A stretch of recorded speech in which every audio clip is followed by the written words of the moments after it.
And so the calendar turns once more to my favorite time of year, a time known by many names. Autumn, fall, spooky season. Whatever the title, this time is well known for its crisp nighttime breezes, its picturesque cloud-covered moons, and its ghost stories. And while there are many fantastic tales to choose from, today let's talk about an Icelandic saga with many a ghoul and ghost to its name. Today we recount the Saga of Grettir the Strong. Now, for context, while the term saga has been kind of watered down in recent centuries, sagas originally described Icelandic and Scandinavian historical narratives, moderately to severely fictionized and written in prose. They were mostly a Middle Ages thing and tended to describe family histories and events from a few centuries earlier, often from right around the time Iceland was originally settled. Most well-known sagas are family sagas, focusing on genealogical and family history, like a multi-generational biography. Consequently, they are dry as hell. The purpose of these sagas is not to lay out a bold and daring, carefully paced narrative of adventure and glory, it's to document generations of dudes doing stuff. These dudes are typically not heroic bastions of power and chivalry, but just guys. But luckily for us, the Saga of Grettir is mostly about one dude, especially if we skip over the first and last several chapters that are not about that dude, a luxury I did not have, but one that I will graciously extend to all of you. Practically speaking, the Saga of Grettir begins with Grettir's birth, which you'd think would be a sensible starting point, but somehow there are 13 chapters before this. Grettir is the second son of one Asmund Longhair and is a textbook problem child. Super strong and very antisocial with a habit of getting into fights about a whole lot of nothing, Grettir's mom likes him okay, but his dad ain't jazzed about his prospects. Grettir's messing things up career takes a bold leap forward when he's sent to a thing, technical term for a big important meeting, in his father's place on account of being generally useless enough that his presence won't be missed on the family farm. Grettir heads to the thing with a bunch of other guys, but crisis strikes when they wake up one morning to find their horses scattered and their food depleted. A very hangry Grettir accuses one of his travel companions of theft, who responds to the allegations with an axe, so Grettir kills him. Barely a day out from home and Grettir has committed his first murder. They grow up so fast. Grettir claims the guy was killed by a troll, which the others find dubious at best, and he eventually owns up to the murder, earning himself a 3-year banishment. To prep him, Grettir's mother gives him a sword that belonged to her grandfather, and Grettir sets off on a ship to his future exile, which, spoiler alert, will basically be the entire rest of the story. On the voyage, he proceeds to do absolutely nothing to keep the ship running until one fateful night the ship springs a leak, which Grettir single-handedly and superhumanly rectifies for the sole purpose of impressing a lady, saving the ship until it hits a rock and fully sinks anyway. Fortunately, they're not too far from an island off the coast of Norway, and a local rich dude named Thorfinn helps out the sailors. The rest of the crew heads south out of the story, but Grettir sticks around, mostly because Thorfinn is too nice to kick him out. Grettir spends his days hanging out with the local farmers, being generally unhelpful, until one night he notices a huge fire in the distance. He asks a farmer about it, who tells him the flame is the result of a haunting. Thorfinn's deceased father, Kar the Old, haunts his burial mound. Grettir decides this will not stand and heads to the barrow to dig his way in. He tunnels down into a burial chamber full of riches and the remains of the grave goods Kar was buried with, and then he's attacked by what is presumably whatever's left of Kar the Old. They have a furious wrestling match that smashes up the entire barrow, and Grettir manages to cut off the monster's head. He digs himself out with the treasure and heads back to Thorfinn to let him know that he killed his dad's ghost and dug up his grave goods, a fact that Thorfinn is shockingly okay with, all things considered, and he thanks Grettir for returning his treasure to him. Grettir asks if he can have a cool sword he found in the grave, and Thorfinn says if he wants to make that happen, he'll have to prove himself. Fortunately, Grettir gets his chance in short order, as one day when Thorfinn is out on business, Grettir notices a small ship pull into harbor, and a bunch of dudes pile out, steal Thorfinn's boat, and tell Grettir they're here for revenge on Thorfinn, which Grettir cheerfully accepts and happily guides them to the house where he plays model host, getting them blackout drunk and partying with them for hours. Then he guides them to a large wooden outhouse and slams the door, barricading them in. He sprints back to the house and asks the, at this point, very displeased lady of the house if she has any weapons he can borrow, and she catches on. This whole thing has been a ploy by Grettir to catch the outlaws off guard. She gears him up in the armor and weapons of Kar the Old, and Grettir heads out to fight them. The battle is surprisingly even, since even though Grettir is the only one with armor or weapons, the outlaws are all berserkers and they do outnumber him. But after a long and taxing fight, he manages to kill them. He heads back to the house, stiff and exhausted, and the lady of the house lavishes him with praise and rewards for saving them, though at this point he just wants a nap and an ice pack. When Thorfinn returns, he of course honors Grettir as highly as he can to thank him for saving his wife and loved ones, and Grettir makes a lifelong ally, as well as getting that shiny sword he wanted. Bonus! Man, this heroism thing is easy! Word of Grettir's valor begins to spread, so by the time he leaves in the spring, he has no trouble finding somewhere else to crash. The seasons turn, Grettir wanders around a bit, fights a giant bear, mostly just to spite this guy named Bjorn, wanders around some more, this is going to become a theme, and eventually crosses paths with Bjorn again. He demands a fight and threatens to make chicken noises and call Bjorn a weenie if he refuses, so Bjorn accepts and dies. And it turns out murder can have inconvenient consequences because Bjorn's brother Hjörandi demands vengeance vengeance for the killing. He even refuses weregilt, literally man price, which is a carefully calculated tally of how much gold you would have to pay as compensation for killing someone.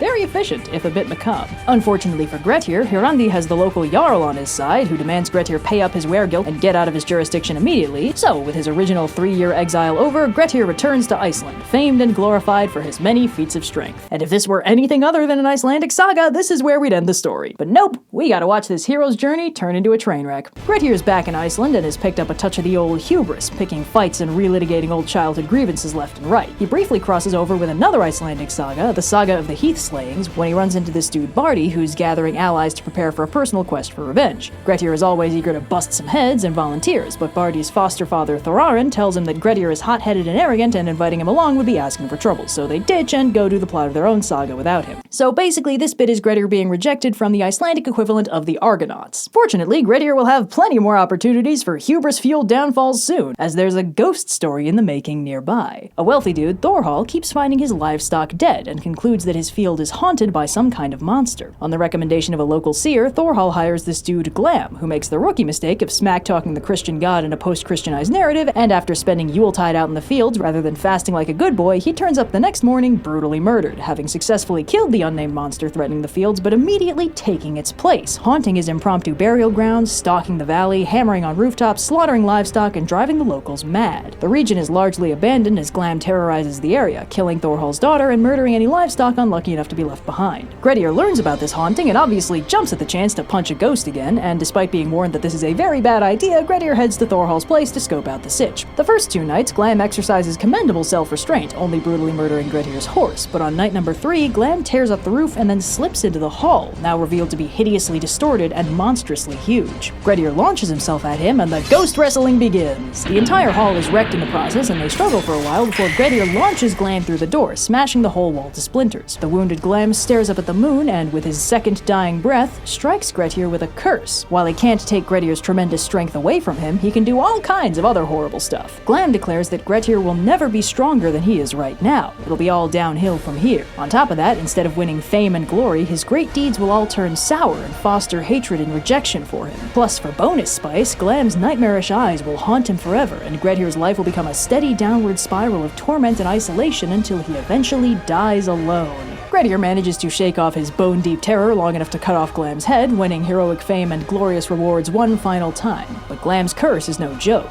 Grettir can feel his temper getting worse. He's more impatient and reckless than he was before, and, as a new addition, he's developed a fear of the dark, because in the night, Glam's eyes haunt him, and he sees specters and visions that aren't there. The narrator helpfully informs us that this is the etymological root of the word glamour, which is pretty cool, albeit cold comfort for Grettir. Unfortunately, Grettir's downfall begins pretty much immediately. Word on the street is that the new King Olaf is taking all comers with unique skills to form his own little posse of the Round Table, and obviously this appeals to Grettir, whose ghost punching and super strength would make valuable assets to any king. Grettir starts making his way to the court of King Olaf, but it's winter in Scandinavia, so it's cold and miserable. And after fording an icy river to get fire, he breaks into a house and, in his iced-over state, is mistaken for a troll. In the ensuing scuffle, while Grettir escapes pretty quickly with the fire he wanted, the house burns down with everyone inside. Among them are unfortunately the 2 sons of this dude Thorir, who is the kind of well-respected pillar of the community that makes people really upset with whoever accidentally murders his kids. So word of Grettir's clumsy manslaughtering spreads like wildfire, overtaking all his previous ghost-punching goodwill. Grettir's arrival at King Olaf's court doesn't help, as Grettir's temper sabotages his attempt to clear his name, and he's deemed far too much of a liability for the king to take into his service. Grettir leaves, and despite a few more heroic victories, forces begin moving against him. The terrible forces of the consequences of his own actions. See, on the way to King Olaf's, Grettir casually killed this rude dude, Torbjorn Slowcoach, for making fun of him, and this really upset Torbjorn Slowcoach's brother, Torbjorn Oxmane. I swear, this book is like 50% legal battles, 40% dudes named Thor something, 10% ghost punching. Anyway, Torbjorn Oxmane wants revenge on Grettir and his family, and after a few scuffles, he manages to kill Grettir's brother Atli back at the family farm. Meanwhile, at that year's All Thing, Thorir petitions to have Grettir exiled to be an outlaw again to pay for the death of his sons, which is a bit unkosher because Grettir isn't even there to defend himself, but the sentence passes and Grettir is exiled in absentia. Grettir learns this when when he returns to Iceland, where he finds his father and brother dead, his mother facing potential eviction, and a price on his head. Regardless, he promises his mother he'll help balance the scales, but killing Torbjorn Oxmane, while satisfying, doesn't help with his outlaw situation. With his brother avenged and the price on his head only getting higher, Grettir bids his mother farewell and enters the part of the saga I affectionately refer to as the Great Couch Surf. Grettir spends the next 20 chapters bouncing from place to place, sometimes relying on the hospitality of the friends he made before being outlawed, sometimes getting taken in by kind strangers, sometimes just camping out in the wilderness. He does assorted acts of banditry and winds up with the biggest bounty in history on his head because that Thorir guy just hates him so much. Anyway, a few cool things happen during the Great Couch Surf. Thorir starts sending full-on paid assassins after Grettir, who bounces between an assortment of fun bandit lairs like a cabin he builds himself, a very defensible cave in a mountain, and a glacier-lined valley ruled by a friendly giant, confusingly also named Thorir, that's straight up idyllic. It's kept magically temperate year-round by a volcanic hot spring, it's absolutely full of sheep, Thorir has a bunch of daughters Grettir gets along with, the valley's completely hidden and nobody attacks them the whole time he's there, and then,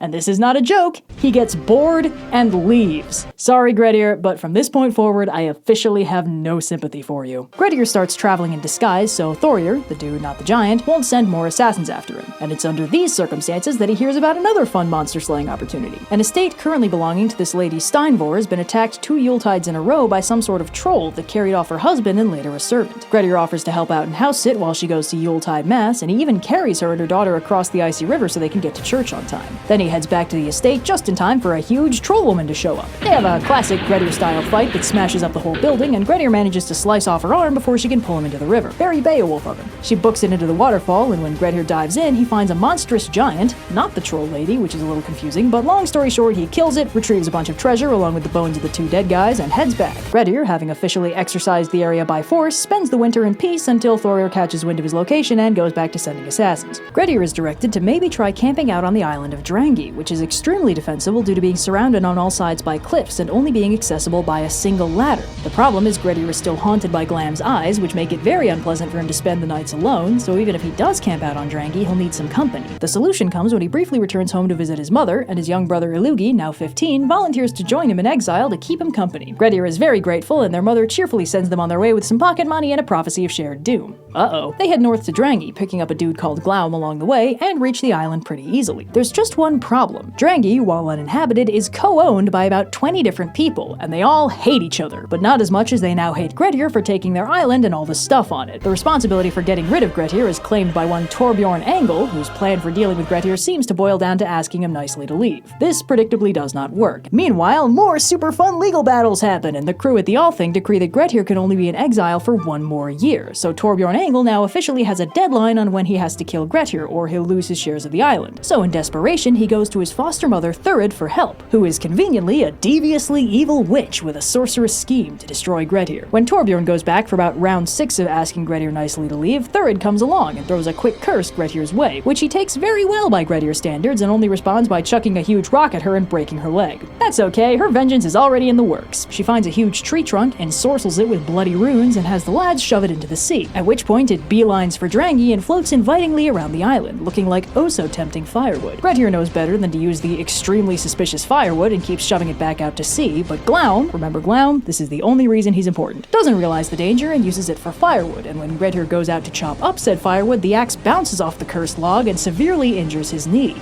The injury is both physically nasty and magically cursed, and Grettir becomes weaker and weaker, and Torbjorn takes this chance to wrangle up a posse and storm the island. Glam then does his second and final important contribution to the plot by forgetting to raise the one ladder that keeps the bad guys from invading the island, and sure enough, Torbjorn and co swarm the place. Grettir's brother Illugi fights so valiantly that Torbjorn and friends can't help but compliment him at every turn, but when they finally reach Grettir, they find that he's actually already dead. His injury got him before they could. Torbjorn takes his head to claim his bounty, which everyone thinks is rather gauche, and amicably negotiates with Illugi about killing him now to forestall another tedious revenge plotline. But uh-oh, Thorir catches wind of the fact that Grettir was killed by evil sorcery, and that means he doesn't want to pay the bounty he was promised. Be still my heart. Is it time for another legal dispute?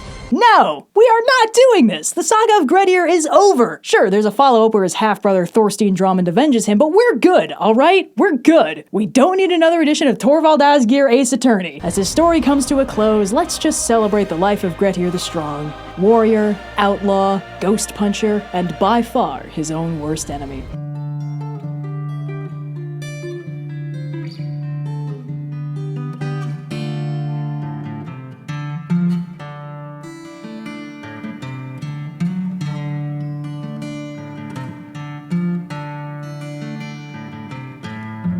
it's all the same.